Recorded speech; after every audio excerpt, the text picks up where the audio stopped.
Someone call a doctor. The words echoed above me, sharp and commanding. My father's voice. I was on the ground, staring up at the crystal chandelier that had been beautiful seconds ago. Now it just spun, fragmenting light into 1,000 accusations. The champagne glass I'd been holding lay shattered beside my hand. I didn't remember dropping it. Didn't remember falling. Just the sudden tilt of the world, and then cold marble against my cheek. Designer heels clicked closer. Whispers rippled through the ballroom like wind through dead leaves. This was my father's annual gala. Politicians, CEOs, old money families who'd known us for generations. All of them watching me crumpled on the floor in my silk gown. Mississippi Park, can you hear me? Dr. Choi's weathered face appeared in my vision. He was our family physician, had been since I was a child. His hands were gentle as he checked my pulse, shined a light in my eyes. When did you last eat? This morning. My voice came out wrong. Thin. I'm fine, just dizzy. Your pupils are responsive. Heart rate elevated but steady. He pulled out a blood pressure cuff, wrapped it around my arm. The Velcro ripped loud in the sudden quiet. Someone had stopped the music. My father loomed behind him, his jaw tight. He was always so controlled, so perfectly composed. That's what made him successful, the ability to show nothing while calculating everything. But right now, I could see the rage building behind his eyes. Dr. Choi frowned at the reading, pressed his fingers to my wrist again, counting. Then his expression shifted, something clicked into place that made his whole face change. Mr. Park, he said, I need to speak with you privately. Say it here. My father's tone left no room for argument. Whatever it is, say it now. The doctor's hesitation lasted only a heartbeat. He'd known my father too long to argue. Your daughter is pregnant. Approximately 8 weeks, based on symptoms. The silence that followed was absolute. Every conversation died. Every eye in that ballroom turned toward us. I watched my father's face drain of color, then flood red. Photographers who'd been documenting the gala lowered their cameras, then slowly raised them again. This was better than any pose shot. No, I whispered. But even as I said it, pieces fell into place. The nausea I'd blamed on stress. The exhaustion. The way I'd been avoiding my mother's questions about my weight. 8 weeks. The gala where I'd met him. Where I'd made the worst decision of my life. My father pulled Dr. Choi to his feet by his collar. You're wrong. Test her again. It's just stress or dehydration or... Mr. Park, I've been a physician for 30 years. I'm not wrong. My father's hand dropped. He stood there, this powerful man who controlled boardrooms and political connections, and for the first time in my life, I saw him utterly lost. Then his eyes met mine. The love I'd seen there my whole life, the pride when I'd graduated top of my class, the warmth when I'd made him laugh, evaporated like it had never existed. Get up. I struggled to my knees. The room tilted, but I forced myself to stand. My legs shook.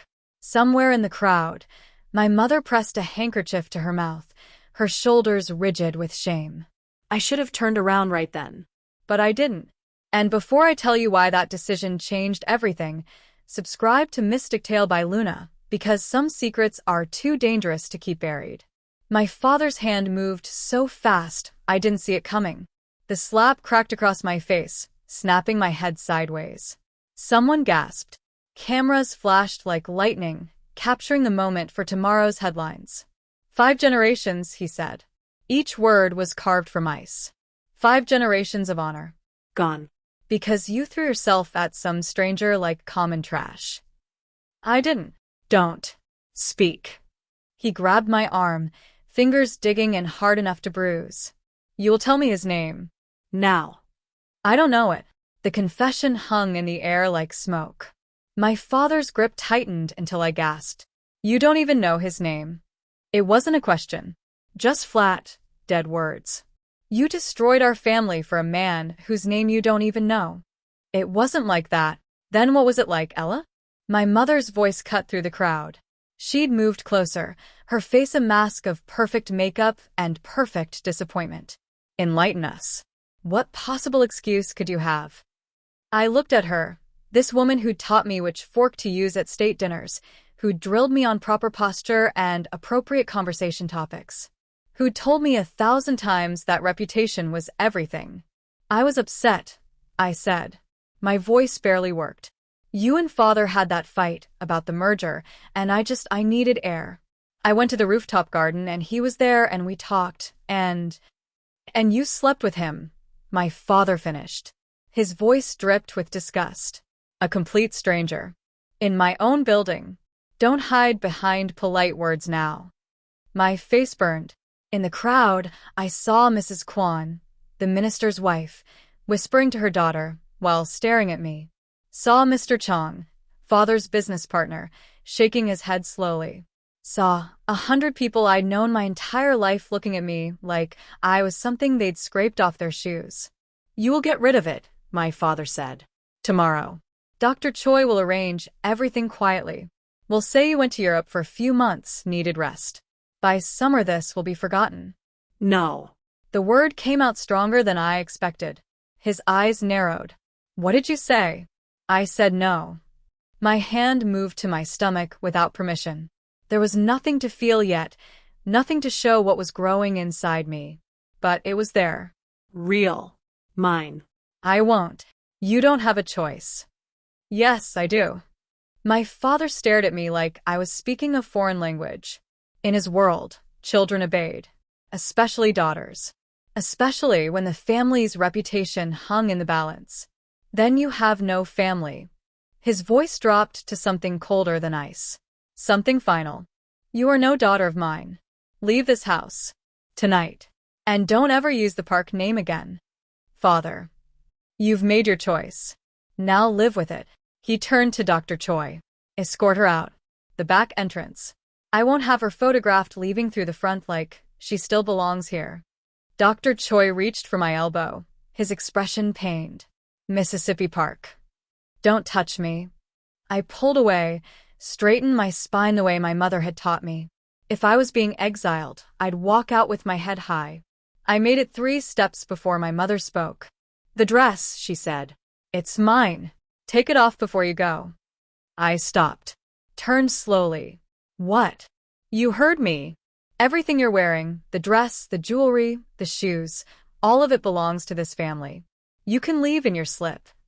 For a moment I thought she was joking, but her face was stone. The crowd held its breath. I reached back, found the zipper, pulled it down slowly. The silk whispered as it fell, pooling at my feet. I stood there in my slip and bare feet, removed the pearl necklace that had been my grandmother's, the diamond earrings my father had given me for my 21st birthday. Placed them in my mother's outstretched hand. Satisfied. She looked at the jewelry, then at me. Don't come back, Ella. There's nothing here for you anymore. I walked through that crowd in my slip, past faces I'd known since childhood, past people who'd celebrated my birthdays and praised my accomplishments. Not one of them met my eyes. Not one of them spoke. Dr. Choi followed at a distance, professional mask firmly in place. At the back entrance, he pressed something into my hand. 5,001, he whispered. It's all I have on me. Get somewhere safe tonight. Tomorrow. Tomorrow I'll figure it out myself. I closed my fingers around the money. Thank you.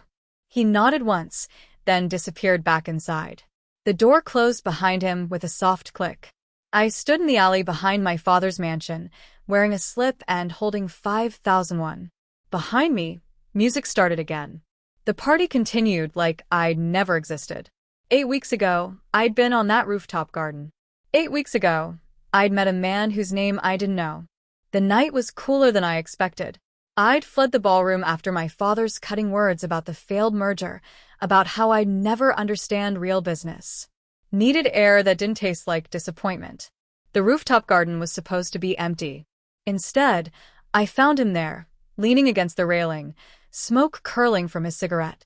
His suit was expensive but worn wrong, like he'd learned to dress the part but didn't care enough to perfect it. Rough night, he asked without looking at me. You have no idea. Try me. He finally turned, and I saw his face properly. Sharp features, eyes that held something dark and old. Not handsome in the conventional way. More like dangerous. I'm betting mine's worse. My father just told 500 people I'm not fit to run our company. Asterisk, my brother just stole 5 million won from our accounts before disappearing. He took a drag, exhaled slowly. We should start a support group. Children of disappointing families. Asterisk. I laughed. Actually laughed. It felt wrong and right at the same time. You know, Han, he asked suddenly. The concept? Collective grief, generational sorrow. I'd studied Korean philosophy in university. Why? Because I think that's what I carry. He stubbed out the cigarette. My family's grief. My country's grief. Everyone's grief, but my own. I should have left then. Should have gone back downstairs and apologized to my father. Instead, I stepped closer. Asterisk. Maybe we're both carrying too much, I said. His hand found mine. Maybe we should put it down. Just for tonight. We didn't speak after that. Just skin and breath and the city lights below us, and the desperate need to be someone else for a few hours. When I woke up, the bed was empty. No note. No number. Just the smell of his cologne fading from the pillows. Now, standing in that alley, I pressed my hand to my stomach. I'm going to find you, I whispered to the night, to the memory, to the man who'd disappeared. I have 7 months, and I will find you. I had no idea that finding him would be the easiest part, or that my father wouldn't stop at disowning me. Some men, when they exile you, make sure you stay gone. Permanently. 2001 for the whole bag? You're out of your mind, Mrs. Kim. The bakery owner didn't even look up from her register. Her hands were dusted with flour, knuckles swollen from arthritis. That's day-old bread. Take it or leave it. I shifted the weight of my single suitcase, feeling the 5,001 from Dr. Choi burning a hole in my pocket. 3 days since the gala. 3 days sleeping on a bench in Namsan Park, rationing that money like my life depended on it. Because it did. 1,500, I said. And I'll sweep your shop for a week. Mrs. Kim's eyes finally lifted. She studied me, the expensive suitcase that screamed old money, the silk blouse I'd been wearing for 3 days straight, the way I held myself despite everything. You're that girl, she said. From the news. Park's daughter. My stomach dropped. I don't know what you're talking about. Don't lie to me. I may be old, but I'm not stupid. She pulled out a newspaper, slapped it on the counter. There I was on the front page, mid-slap, my father's hand frozen in the moment of impact. The headline read, Heiress Disgraced, Park Family's Shocking Secret. I looked at the bread, at Mrs. Kim, at the door behind me that led back to the street where I had nothing and no one. 1,501, Mrs. Kim said. Her voice had shifted, gone softer. And you start sweeping tomorrow. 6 a.m. sharp. Don't be late. I handed over the money, with shaking hands. That's how I survived the first week. Trading polish for survival. Using the etiquette my mother had drilled into me to negotiate with street vendors. Bartering the pearl bracelet I'd hidden in my suitcase, lining for a month's rent in a boarding house where the walls were so thin I could hear my neighbors breathing. But survival wasn't enough. I needed to find him. The man from the rooftop. The man whose child was growing inside me. The man who'd disappeared like smoke. I started with the hotel where it had happened. The Grand Josian. My father had rented the entire top floor for VIP guests. I convinced the night clerk I'd lost an earring in one of the suites, slipped him 501 I couldn't afford to lose. He checked the registry. Suite 47 was registered to a Minjun Kong. Corporate account. That's all I've got. Minjun Kong. Finally. A name. It took another week of searching. Another week of Mrs. Kim's bakery at dawn, sweeping flour and watching her arthritic hands work dough with the kind of precision that came from 50 years of practice. She never asked about the pregnancy, just left extra milk and vitamins on the counter when she thought I wasn't looking. You remind me of my daughter, she said one morning, breaking our usual silence. She was stubborn too. Thought she could fix everything herself. Was. Mrs. Kim's hand stilled. Cancer. 5 years ago. She went back to kneading. She never asked for help either. Not until it was too late. I didn't know what to say to that. So I just swept, and she baked, and we existed in our shared understanding of loss. The breakthrough came from a late-night cafe where I'd picked up translation work. The owner's son was deep into Seoul's underground scene, the kind of places respectable families pretended didn't exist. Minjun Kong. He'd leaned back, whistling low. You don't want to find him. Why not? Because he owns the Crimson Club in Gangnam. And the Crimson Club isn't just a club. He'd lowered his voice. It's a front. Money laundering, protection rackets, the whole deal. Kang's crew runs half the illegal operations south of the river. My hand had moved instinctively to my stomach. Are you sure? Everyone knows. The cops know. They just can't prove it. He'd studied me with something like pity. Whatever business you have with him, forget it. Men like that don't have conversations. They have consequences. But I didn't have a choice. 2 weeks after being disowned, I stood outside the Crimson Club. It was tucked between luxury boutiques, the kind of place that looked expensive and felt dangerous. Red velvet ropes. Security with earpieces. A line of beautiful people waiting to get in. I walked straight past them to the door. Members only, the bouncer said. He was built like a tank, with a scar running from his temple to his jaw. Military bearing. The kind of man who'd seen combat. I need to see Minjun Kong. His expression didn't change. Don't know who that is. Yes, you do. I pulled out the hotel receipt I'd stolen from the registry, the one with Minjun's signature. Tell him Ella Park needs 5 minutes. Tell him it's about the Grand Josian. Suite 47. The bouncer's eyes narrowed. He spoke quietly into his earpiece, listened, then stepped aside. 2nd floor. Private room. Don't touch anything. The club inside was all dark corners and darker intentions. Bass pounded through the walls. Beautiful people danced like they were performing, like they knew they were being watched. I climbed the stairs, my hand on the railing, my heart trying to escape my chest. The private room door was mahogany. Solid. The kind of door that kept secrets in. I opened it without knocking. Minjun sat at a table with 3 other men, cards spread between them. Money stacked in neat piles. He looked up when I entered, his expression flickering from annoyance to recognition to something I couldn't read. He looked exactly as I remembered. Sharp features. Dark eyes that held old ghosts. But here, in his element, he looked different. Dangerous in a way that hadn't been obvious on that rooftop. Ella Park, he said. My name sounded wrong in his mouth. I wondered if you'd find me. I crossed the room, pulled out the pregnancy test results I'd been carrying for 2 weeks, and threw them on the table. They scattered across the cards, disrupting the game. You did this, I said. You don't get to pretend I don't exist. The 3 men at the table exchanged glances.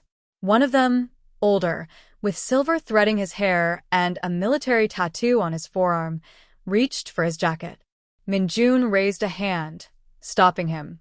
Jean, take the others outside. Boss. Outside. Jean stood slowly.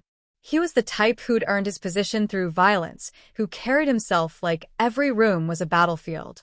5 minutes. Then we handle this. They filed out. The door closed with a soft click that sounded like a countdown. Minjun picked up the pregnancy test results. Read them slowly. Put them down. And his voice was flat. Empty. What do you want? Money? I can write you a check. Enough to disappear properly this time. I don't want money. Then what? I want you to acknowledge this. I gestured at my stomach. I want you to understand that you're going to be a father. He laughed. Actually laughed. The sound was bitter and cold. A father. Is that what you think this is? A fairy tale where the one-night stand turns into happily ever after? I think this is reality. I think you're responsible. I'm responsible for a lot of things, Ella Park. He stood, walked around the table, until he was inches from me. I'm responsible for the 15 men who work for me, for the territories we control, for the money we move, and the people we protect. But I'm not responsible for your poor choices. The slap came without thinking. My palm cracked across his face hard enough that my hand went numb. The room went absolutely silent. Minjun's head had turned with the impact. Slowly, he faced me again. A red mark bloomed on his cheek. His eyes had gone flat and cold. "Jean," he called softly. The door opened immediately. Jean entered with the other two men, their hands already moving toward their jackets. This was it. This was how I died. Slapping a crime lord in his own club. But Minjun just stared at me. "Take her downstairs. Get her information. Address, phone, everything." Boss. Jean sounded confused. "You heard me. You want us to. I want you to take her information and let her go." Minjun sat back down, picked up his cards. "Mississippi Park and I aren't finished. But we're finished for tonight. Asterisk if you're watching this thinking I would have done the same thing. Subscribe to Mystic Tale by Luna. Because the choice she's about to make will change 3 lives forever. Asterisk." Jin's hand wrapped around my upper arm.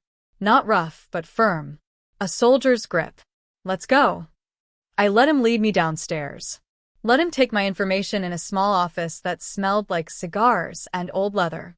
The whole time, my mind kept circling back to Minjun's face. The way he'd looked at me. Not with hate. Not with disgust. With curiosity. 2 days later, Mrs. Kim handed me an envelope with the morning bread. "A man came by. Said to give this to you." Her expression was worried. "What kind of trouble are you in?" Inside was a key card and an address in Gangnam. A note in sharp handwriting. "Job starts Monday. Kitchen staff. Don't be late. K." "I don't know yet," I told her honestly. The restaurant was attached to another of Minjun's operations.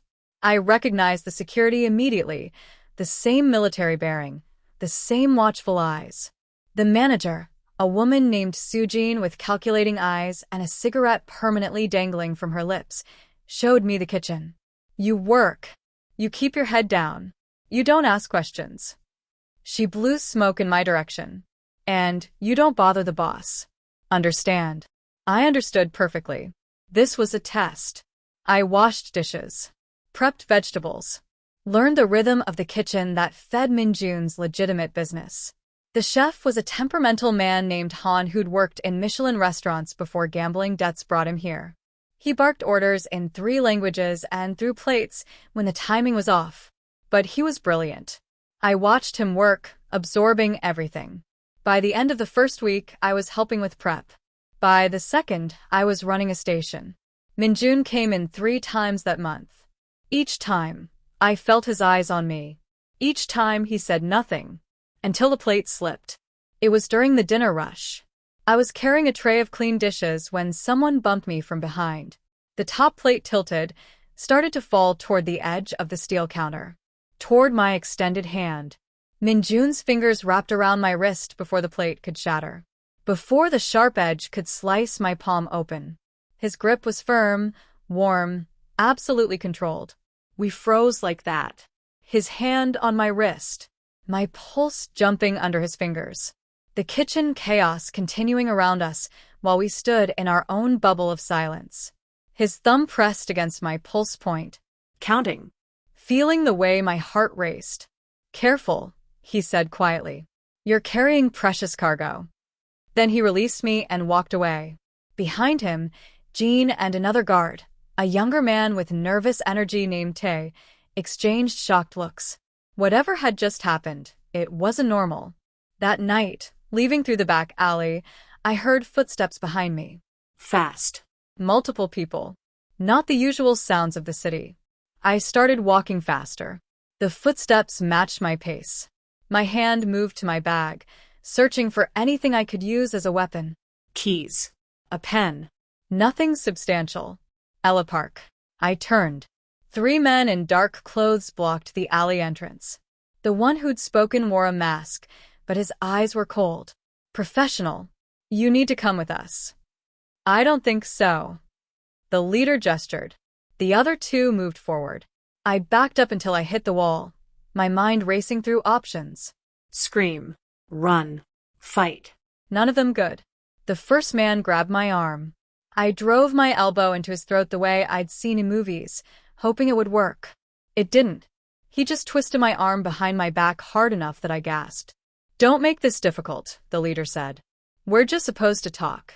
About what? About keeping your mouth shut. About understanding that some scandals need to disappear completely. His hand moved to his jacket. I saw the edge of a gun. That's when I noticed his jacket. The insignia on the shoulder. Small, discreet. The same insignia my father's private security wore. The same insignia I'd seen 1,000 times growing up. My father sent you, I whispered. The leader's silence was confirmation enough. Disownment hadn't been enough. Public humiliation hadn't been enough. My father wanted me erased. Completely. The leader pulled out his gun. Nothing personal. Just business. Then it's bad business. Minjun's voice came from behind them. I hadn't heard him arrive. Hadn't heard anyone. But suddenly he was there, Jean and 4 other men materializing from the shadows like ghosts. The 3 men spun. The leader's gun swung toward Minjun. Jean moved faster. His fist connected with the leader's wrist, snapping it with a crack I heard from 10 feet away. The gun clattered to the pavement. The other 2 men reached for their weapons, but Minjun's crew was already on them. It was over in seconds. The 3 attackers lay on the ground, groaning. Jean picked up their guns with the casual ease of someone who disarmed hundreds of people. He checked the ammunition, ejected the magazines, and pocketed them. Clear, he reported to Minjun. Minjun walked past the broken men like they were garbage. Stopped in front of me. Studied my face with those dark, unreadable eyes. You're bleeding. I looked down. My arm where the first man had grabbed me, there was a cut from his watch or ring. Not deep, but bleeding steadily. Minjun pulled off his jacket, wrapped it around my shoulders. The fabric was warm from his body, smelled like expensive cologne and cigarette smoke. Jean, get these 3 out of here. Find out who sent them. He turned back to me. You're coming with me. I'm fine. That wasn't a request. His hand wrapped around my uninjured arm. Not rough, but absolutely firm. You're mine whether I want you or not. And right now that means you're a target. So you're coming with me until I figure out who wants you dead and why. He started walking, pulling me with him. Behind us, Jean was already on the phone, coordinating cleanup. The 3 attackers were being dragged away. By morning, this alley would look like nothing had happened. I can take care of myself, I said. Minjun stopped. Looked at me. No. You can't. But I can. This is where you'll stay. Minjun opened the door to a room that was larger than the entire boarding house I'd been living in. Clean white walls. A bed with actual pillows. A window that overlooked a courtyard with cherry trees. I stepped inside slowly, still wearing his jacket. How long? Until it's safe. He stayed in the doorway, not entering.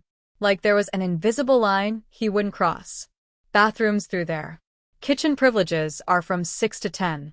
Don't wander at night. Why not? Because the men who work for me aren't all as understanding as Jean. He turned to leave, then stopped. And Ella? Stay away from the East Wing. That's private. The door closed before I could respond. I stood there for a long moment, processing. This was real. I was living in a crime lord's compound, carrying his child, being hunted by my own father. The absurdity of it hit me all at once, and I started laughing.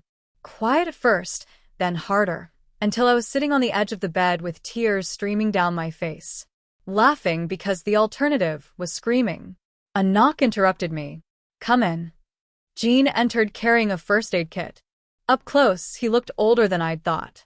Late 40s maybe, with lines around his eyes that spoke of too many battles. The military tattoo on his forearm was a unit designation, Special Forces if I remembered correctly. Let me see the cut, he said. I held out my arm. He worked efficiently, cleaning the wound with steady hands that had clearly done this before.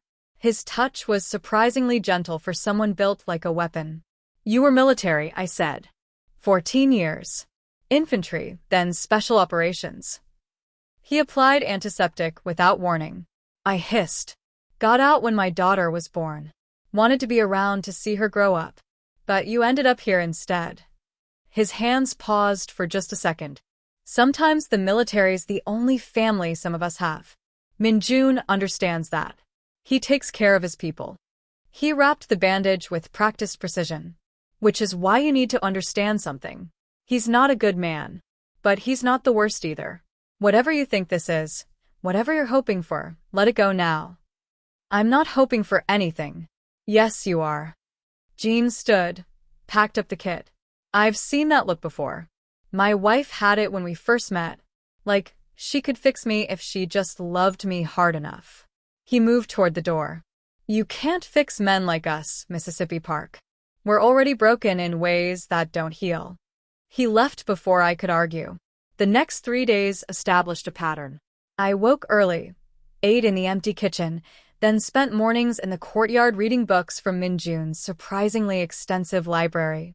Afternoons, I helped in the kitchen. The compound chef, an ex-convict named Day, who cooked with the intensity of someone trying to atone, appreciated the extra hands.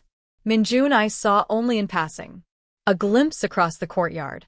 His voice through walls during what sounded like tense meetings. Once, I saw him arguing with someone in rapid-fire Japanese, his face carved from ice. But I also noticed the small things. The prenatal vitamins that appeared on my nightstand. No note, no acknowledgement, just there one morning. The coat draped over the courtyard bench where I'd been reading. I'd been cold, had rubbed my arms against the autumn chill. 5 minutes later, there was the coat. Minjun's coat, still warm. The way Day started making foods rich in iron and folic acid. Boss's orders, was all he'd grunt when I asked. On the 4th night, unable to sleep, I wandered the compound. Not the East Wing, I wasn't stupid. But the main areas, the library with its floor-to-ceiling books, the meditation room that smelled like incense. I found Minjun in what looked like an office. He sat behind a desk covered in papers, a glass of whiskey untouched at his elbow, staring at something I couldn't see. Can't sleep? He asked without looking up. Too quiet. I got used to city noise. I stepped inside, uninvited. What are you doing? Accounting. Turns out even criminal enterprises need bookkeepers. That's not what you're doing. He finally looked up. What am I doing then? Thinking about whether you made a mistake. Bringing me here. Keeping me alive. His expression didn't change, but something flickered in his eyes. Acknowledgement, maybe. Smart girl. Smart enough to know you're not as cold as you pretend. I moved closer, drawn by something I couldn't name. You carry everyone's grief but your own. Minjun went very still. What did you say? The night we met. You told me about Han. About carrying generational grief. I sat in the chair across from his desk. But I don't think you were talking about Korea's history. I think you were talking about yours. For a long moment, he just looked at me. Then he stood, walked to the window overlooking the courtyard. His reflection in the glass looked tired. Human in a way I hadn't seen before. My mother was a comfort woman's daughter, he said quietly. Born from violence, raised in shame. She taught me that some pain doesn't wash away. It just settles into your bones and becomes part of who you are. Where is she now? Dead. Cancer, 10 years ago. He touched the window glass like he could reach through it to somewhere else. She died apologizing.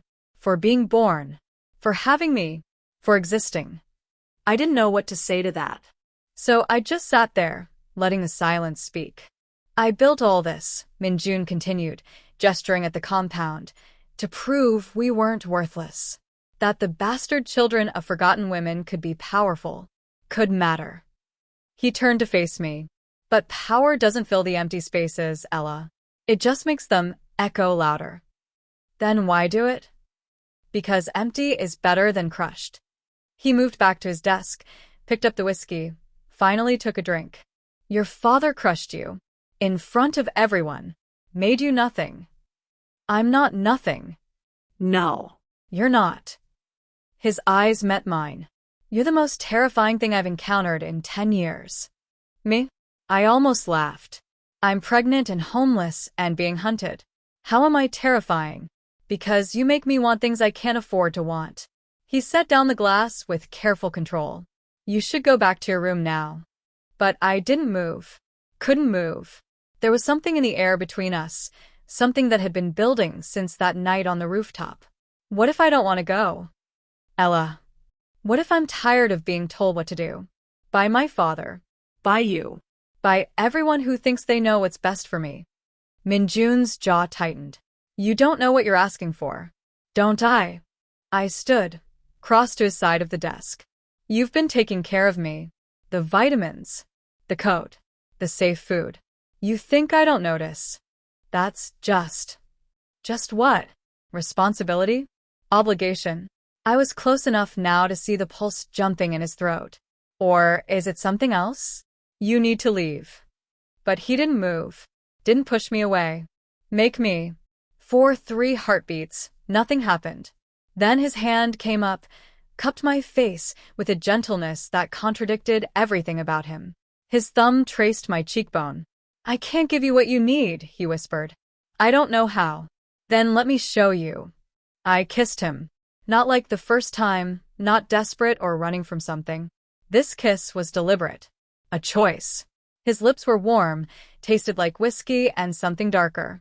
For a second he froze, his whole body rigid with surprise or restraint or both. Then he surrendered. His hand moved to the back of my neck, pulling me closer. The kiss deepened, became something fierce and needing. I felt the desk edge press against my thighs as he backed me up against it, his other hand settling on my waist with careful awareness of the life growing there. Somewhere outside the office, I heard footsteps, voices, guards doing their rounds. Minjun pulled back, breathing hard. They'll tell everyone. By morning, the whole compound will know. Let them. He studied my face like he was memorizing it. You're going to destroy me, or save you. That's not how this ends, Ella. Men like me don't get saved. But he kissed me again anyway. Softer this time. Like an apology or a prayer, or a goodbye he wasn't ready to say. My hands were shaking so badly, I could barely hold the phone. Have you ever felt that moment when everything you believed just shatters? Tell me in the comments, because right now, I need to know I'm not the only one who's been this afraid. The next morning, everything changed. I knew something was wrong when Gene appeared at breakfast with a file folder. His expression was carefully neutral, but his jaw was tight. Soldiers got that look when delivering bad news. Boss wants to see you, he said. Both of you. Conference room, now. Minjun was already there when we arrived. So were 3 other men I didn't recognize, analysts maybe, or investigators. Papers covered the table. Photographs. Documents with official-looking seals. Sit, Minjun said. His voice was back to business. No trace of last night's vulnerability. I sat. Gene stood behind me like a bodyguard. One of the analysts, thin, nervous energy, glasses that kept sliding down his nose, pushed a photo across the table. We identified the 3 men from the alley attack. All former military. All currently employed by Park Industries' security division. My stomach dropped. My father's company. It gets worse, the analyst continued. He was the type who got excited by data, by puzzles, even terrible ones. We dug into Park Industries' financial records. Your father's been making regular payments to an offshore account for 5 years. Large payments. Millions of one. Payments for what? Protection money. Minjun's voice was flat. Your father isn't just a respectable businessman, Ella. He's been operating on our turf, using our connections, paying tribute to stay in business. The room tilted. That's not possible. My father is a hypocrite. Minjun pushed another document toward me. Bank statements. Transaction records. All bearing my father's signature. He's been paying the Jade Dragon Syndicate for protection while publicly campaigning against organized crime. While attending anti-corruption charity galas. While lecturing you about family honor. I stared at the papers. And my father's signature repeated over and over. Proof of everything he'd condemned me for while doing worse. There's more, Gene said quietly behind me. The attack wasn't random. Your father specifically contracted those men to eliminate you. We found the payment records. 2 million won. Half up front, half on confirmation. On confirmation of what? Jin's silence was answer enough. He wanted proof I was dead. My voice didn't sound like mine. My own father paid to have me killed. Not just killed. The nervous analyst pushed another document forward. Erased. The contract specified making it look like you'd left the country. Planted evidence of you boarding a flight to Thailand.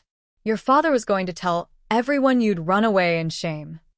Minjun stood, walked to the window. His shoulders were rigid. The men we caught sang fast. Told us everything. Your father's terrified the pregnancy scandal will expose his other dealings. That investigators will start looking too closely at Park Industries' finances. That his entire empire will crumble because his daughter couldn't keep her mouth shut. So, he tried to silence me permanently. Yes. I looked at the photos of the three men. Their faces swollen from Jin's interrogation, but still recognizable. Men who'd worked for my father for years. Men who'd stood guard at my birthday parties. Who'd driven me to school. Men who'd agreed to kill me for money. What happened to them? I asked. They're gone, Jin said simply. His military flatness told me everything I needed to know. I should have felt something. Horror, maybe. Disgust. But all I felt was cold. Like my body was shutting down everything except the essential functions. Minjun returned to the table. There's a decision to make. Your father now knows his hired killers failed. He knows you're somewhere in the city, probably under protection. He'll escalate. Meaning? Meaning he'll either try to negotiate or try harder to eliminate the problem. Minjun's eyes were dark. Either way, you're in danger. So here's what I'm offering. Full protection. You stay here, under guard, until the baby's born. After that, we help you disappear. New identity, new city, enough money to start over. Clean break. And in exchange, you testify. Give us everything you know about your father's business dealings. Help us build a case that destroys him before he destroys you. I looked around the table. At these men who made their living in shadows. Who solved problems with violence. Who lived outside the law they were now asking me to use. I don't know anything about his business. I was just his daughter. Decorative. Disposable. You know more than you think, the analyst said. His excitement was back. You attended galas. Heard conversations. Saw who he met with. Even small details can break open investigations. You want me to destroy my father. I want you to survive, Minjun corrected. Destroying him is just how we make that happen. I stood, walked to the window where Minjun had stood. The courtyard below was peaceful. Cherry blossoms drifted in the autumn wind. It looked like a place where terrible things couldn't reach. But terrible things always found a way. If I do this, I said slowly, he'll know I'm alive. He'll know I'm coming for him. Yes.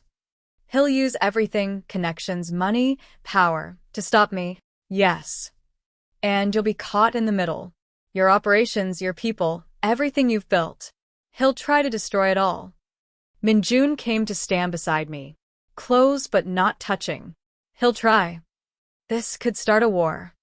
Then we'll fight one. His reflection in the glass was calm. Certain. I told you last night, you're the most terrifying thing I've encountered. Not because you're dangerous. Because you make me want to be better.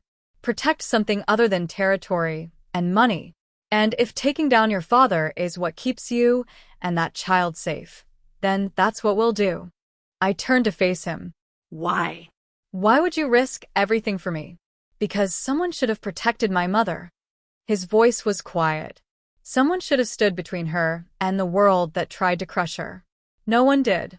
So she died apologizing for existing. He reached out, hesitated, then let his hand settle on my stomach. Just for a moment. I won't let that happen to you. Or to them. The word hung between us, heavy with implications neither of us were ready to name. Okay, I said. I'll do it. I'll help you destroy him. Jean nodded once. I'll start preparations. We'll need a secure location for depositions. And we'll need to move fast. Once Park realizes we're building a case, he'll start destroying evidence. The meeting dissolved. Men gathered papers, made phone calls, set machinery in motion. I stayed by the window, watching cherry blossoms fall, feeling Minjun's presence beside me. Are you afraid? He asked quietly. Terrified. Good. Fear keeps you careful. He finally touched me, just his hand on my shoulder, brief and warm. But you're not alone anymore. That's what I held on to as the compound shifted into war mode. As Jean coordinated with lawyers and investigators. As the nervous analyst built timelines and evidence chains. As Minjun transformed from the man who'd kissed me last night into the calculating strategist who could take down empires. I wasn't alone. For the first time since that ballroom collapse, since my father's hand cracked across my face, since I'd walked out in my slip through crowds of former friends, I had someone in my corner. Even if that someone was a criminal. Even if this protection came with its own dangers. Even if everything about this was wrong. It was more than I'd had before. Mississippi Park, you need to see this. Dr. Han's voice pulled me from the waiting room chair where I'd been staring at outdated magazines. She was Minjun's personal physician, a woman in her 60s with steel gray hair and hands that never shook, no matter what she was treating. Former battlefield surgeon, Jean had told me. The kind who'd operated under mortar fire. I followed her into the examination room. The ultrasound machine hummed in the corner. Minjun stood by the window, his presence unexpected. He'd been distant the past 2 weeks, buried in preparations for taking down my father. Seeing him here made my chest tight. I asked him to come, Dr. Han said, reading my expression. She had that ability, cutting through pretense to see what people were really feeling. Given the circumstances, he should hear this directly. Hear what? My hand moved protectively to my stomach. Is something wrong? Lie back. Let me show you. The gel was cold. The ultrasound wand pressed against my skin, and the screen flickered to life with grainy black and white images. Dr. Han moved the wand slowly, deliberately, her expression neutral. Then she stopped, adjusted something, moved the wand again. There, she said quietly. And there. On the screen, 2 distinct shapes. 2 heads. 4 tiny limbs. 2 separate heartbeats, creating a rhythm that sounded like distant drums. Twins, Dr. Han confirmed. Fraternal, based on the separate sacs. Both developing normally. Hearts strong. The room tilted. I heard the words but couldn't process them. Twins. Not 1 life growing inside me, but 2. Not 1 child to protect, but 2. Minjun's hand found the back of the chair, his knuckles white. His face had gone carefully blank, the expression he wore when things spiraled beyond his control. How far along? His voice was steady, but I heard the crack underneath. 17 weeks. You're almost halfway. Dr. Han printed images, handed them to me. 2 grainy photos of 2 tiny humans. Everything looks healthy, but twins are high risk. You'll need more frequent monitoring, better nutrition, complete rest in the final trimester. I stared at the photos. 2 souls, 2 futures, 2 impossible responsibilities. Twins are. Minjun started, then stopped. Tried again. In Korean tradition, twins are considered blessed, but also complicated. Double luck or double burden, depending on who you ask. Which do you think? I asked. He looked at the ultrasound images still frozen on the screen. At the 2 small shapes that were half him, half me, entirely their own. I think they're going to change everything. Dr. Han packed up her equipment with efficient movements. I'll schedule weekly checkups. No stress, no heavy lifting, no dangerous situations. I finished. Little late for that. Then we make the best of bad circumstances. She paused at the door. My granddaughter was a twin, born during the war. Her sister didn't make it past the first year. But my granddaughter survived. Fought. Became a doctor herself. Her eyes met mine. Twins are fighters, Mississippi Park. These 2 already have that in their blood. After she left, Minjun and I sat in silence. The ultrasound photos lay between us like a bridge or a chasm, I couldn't tell which. 2, he finally said. I barely know how to handle one. Neither do I. Your father will see this as double the scandal, double the threat. Minjun stood, paced to the window. We'll need to accelerate the timeline. Get you somewhere safer before. Before what? Before he tries again? I stood too, moved closer. We've been preparing for weeks. Building the case. Gathering evidence. When do we actually act? When it's airtight. When we're sure. We'll never be sure. I placed his hand on my stomach. Felt one of the babies kick. A tiny flutter. Barely noticeable. But they're coming. Ready or not. Minjun's hand spread wider, covering more space, like he could shield both children through skin and muscle and sheer will. 2 lives to protect. 3, I corrected. Don't forget about me. Something shifted in his expression. Softened. I never do. Over the next 3 weeks, the compound transformed into something almost domestic. Minjun cleared his schedule more, appeared at meals, asked questions about names and nurseries, and things I never expected from a man who ran criminal operations. We chose names on a Tuesday evening, sitting in the courtyard as autumn deepened into early winter. Jiwoo, Minjun suggested, means wisdom and universe. For a boy. And for a girl? You choose. I thought about my grandmother, the only person in my family who'd shown me unconditional love before she died. Hana means one in Korean but flower in Japanese. She loved that duality. Jiwoo and Hana. Minjun tested the names. They sound like they belong together. Like us. He looked at me with those dark eyes that still held ghosts, but now held something else too. Something that looked almost like hope. We don't belong together, Ella. We crashed together. There's a difference. Maybe crashing is how some people find each other. Before he could respond, Jean appeared at the courtyard entrance. His face was grim, the expression that meant bad news was coming. We have a problem, Jean said. Park just moved 50 million won into an untraceable account. Our contact at the bank flagged it. He's either planning to run or planning something big. Minjun stood immediately. Timeline? Unknown. But the money moved this morning. Then we move tonight. Minjun turned to me. Pack essentials. Jean will take you to the safe house while we... The pain hit without warning. Sharp, radiating from my lower back to my stomach. I doubled over, gasping.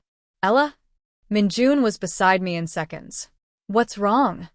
I don't. Another wave of pain cut off my words. Stronger this time. Accompanied by a warm wetness between my legs. Dr. Han materialized. She'd been on compound for weeks now, monitoring my condition. One look and her battlefield comm activated. Her water broke. We need to move now. She barked orders to Jean. Call ahead to Mercy Hospital. Private wing. Tell them we're coming in hot with a high-risk twin pregnancy at 26 weeks. 26 weeks? I heard my voice rise. That's too early. They're not ready. They'll have to be. Dr. Han helped me toward the car Jean was already pulling around. Premature twins have excellent survival rates with proper care. But we need to get you to the NICU team immediately. Minjun climbed into the back seat with me. His hand found mine, gripped tight. You're going to be fine. They're going to be fine. You don't know that. Yes, I do. His certainty was absolute. Irrational. Exactly what I needed. Because they're fighters. Like their mother. The drive to Mercy Hospital blurred into contractions and breathing and Minjun's voice counting me through each wave. Jean drove like he was extracting hostages from a war zone, fast, efficient, ignoring traffic laws. We pulled up to the private entrance. Dr. Han had called ahead. A team waited with a wheelchair and enough medical equipment to stock a field hospital. Sir, you'll need to wait, a nurse started. I'm not waiting anywhere. Minjun's tone left no room for argument. Where she goes, I go. The nurse looked at Dr. Han, who nodded once. He's the father. He stays. They wheeled me through corridors that smelled like antiseptic and fear. Into a delivery room with monitors and warming beds and a NICU team standing ready. Everything moved with practiced choreography. IVs inserted, monitors attached, Dr. Han checking dilation while issuing calm instructions. 4 centimeters, she announced. We've got time but not much. Ella, you're doing beautifully. Keep breathing. Minjun stayed by my head, his hand never leaving mine. Someone had given him scrubs, made him look almost like he belonged in a hospital instead of a criminal compound. Tell me something, I gasped between contractions. Distract me. What do you want to know? Anything. Everything. Just talk. He was quiet for a moment, then started speaking. When I was 7, my mother took me to see the cherry blossoms at Uedo. She'd saved for months for the train tickets. We sat under the trees and she told me that cherry blossoms fall at 5 centimeters per second. That even beautiful things fall. But falling doesn't mean dying. It means transforming into something new. Another contraction hit. I squeezed his hand hard enough to hurt. He didn't flinch. She told me that we were like cherry blossoms, born from hard seasons. But that didn't make us less beautiful, just different. His voice was soft. I never believed her until now. Minjun. 8 centimeters, Dr. Han interrupted. We're accelerating. Get ready for transition. The next hour dissolved into pain and pressure and the singular focus of bringing life into a world that had tried to kill me. Dr. Han's steady voice guided me through. Minjun's hand anchored me. The NICU team prepared their stations. I see the first head, Dr. Han said. One more push, Ella. One more. I pushed with everything I had left.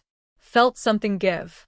Heard a tiny, furious cry that made my heart stop and restart. Baby A is out. It's a boy. Dr. Han placed him briefly on my chest, warm, squirming, impossibly small. Hello, Jiwoo. Then they whisked him away to the warming bed. The NICU team descended, checking vitals, clearing airways.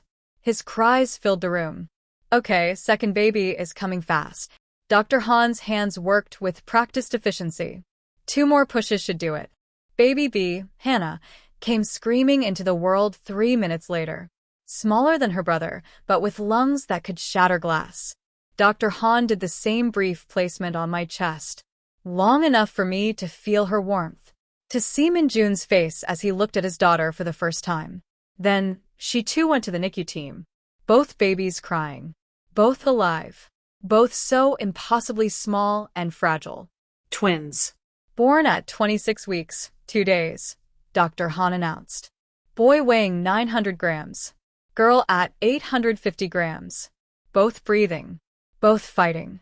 I collapsed back against the pillows, exhausted beyond measure. Minjun leaned down, pressed his forehead to mine. You did it. They're here. They're perfect.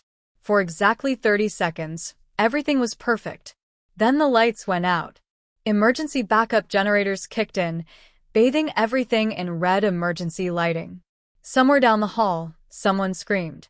Jean burst through the door, gun already drawn. We've got company. Multiple hostiles. 3rd floor is compromised. Minjun was on his feet instantly. How many? At least 8. Professional setup. They cut main power, jammed communications. Jin's military training was fully activated. This was planned. Gunfire erupted somewhere close.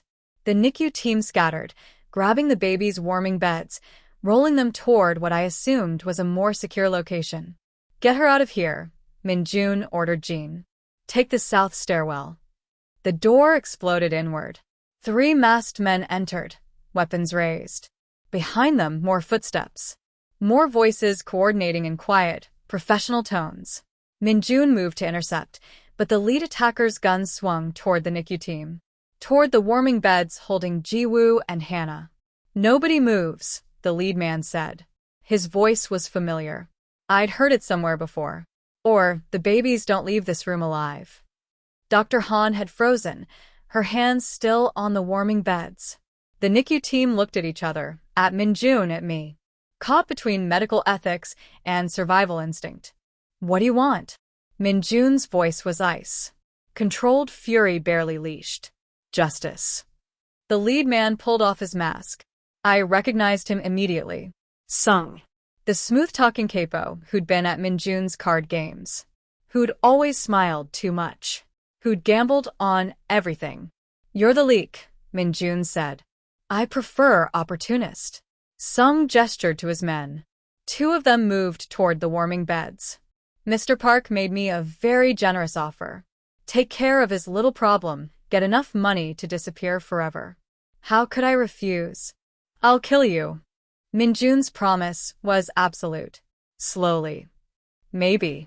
But not before we complete our contract. Sung nodded to his men. One grabbed Jiwoo's warming bed. The baby's cries intensified, tiny fists waving. No. I tried to get up, but my body wouldn't cooperate. Too weak from delivery. Too broken. Jean moved, but 3 guns swung toward him. He froze, calculating odds. Even he couldn't beat those numbers. The man wheeling Jiwoo toward the door suddenly jerked, gurgled, and fell. A knife handle protruded from his neck. Dr. Han stood behind him, another blade already in her hand. Battlefield surgeon. Battlefield soldier. Chaos erupted. Jin's gun came up, fired twice. 2 more men dropped. Sung dove for cover. Minjun launched himself at the remaining attackers. The NICU team grabbed both warming beds, ran for the door. I saw it happen in slow motion. Sung emerged from behind the overturned equipment. Saw the team fleeing with the babies. Raised his weapon. Fired. The nurse pushing Hannah's bed collapsed. The warming bed kept rolling, momentum carrying it forward. Through the open door. Into the hallway beyond, where more masked men waited. One of them grabbed the bed. Ran. Disappeared around the corner with my daughter. Hannah. My scream tore out of me. Raw. Primal. Destroyed. Minjun spun, saw what happened. His face transformed into something inhuman. He went after them, moving with deadly purpose. But Sung blocked his path. Not fast enough. Never fast enough. They collided. Fought with brutal efficiency. Jean was tangled up with 2 remaining attackers. Dr. Han guarded Jiwoo's bed, her battlefield skills keeping the baby safe. But Hannah was gone. Taken into the darkness of the compromised hospital. By men who worked for my father. Men who'd been ordered to erase the scandal completely. Police sirens wailed outside. Too late. Always too late. Minjun finally broke free, smashed Sung's head into the wall hard enough to crack tile. The capo slumped unconscious. But the damage was done. Minjun ran into the hallway. Came back 2 minutes later. Empty-handed. His expression said everything. They had a route planned. Service elevator. Underground parking. By the time he stopped. Couldn't finish. I held Jiwoo against my chest, feeling his tiny heartbeat. 1 baby safe. 1 baby gone. My heart torn exactly in half. Dr. Han's phone buzzed. She looked at it, her face going pale. It's a message. Unknown number. She showed us the screen. Asterisk if you want your daughter back, come alone. No police. No cavalry. Just the mother. We'll send coordinates. You have 48 hours. Asterisk. Below it, a photo. Hannah in her warming bed, alive but alone. Proof of life. Proof of leverage. Minjun's hand shook as he took the phone. This is Park. Has to be. He orchestrated everything. Then we get her back, I said. My voice didn't sound human. Whatever it takes. Ella, you just gave birth. You can barely stand. I don't care. I looked at him, then at Jean, then at Dr. Han who'd fought like a warrior. They took my child. They tried to bury me once. I won't let them bury her. Minjun nodded slowly. Understanding passed between us. This wasn't about law anymore. About right or wrong. About any of the lines we'd been pretending existed. This was about family. About protection. About making sure the people who hurt us understood what happened when you backed desperate people into corners. They'd tried to make me nothing. They didn't know I was a seed. And seeds, when buried, don't die. They grow.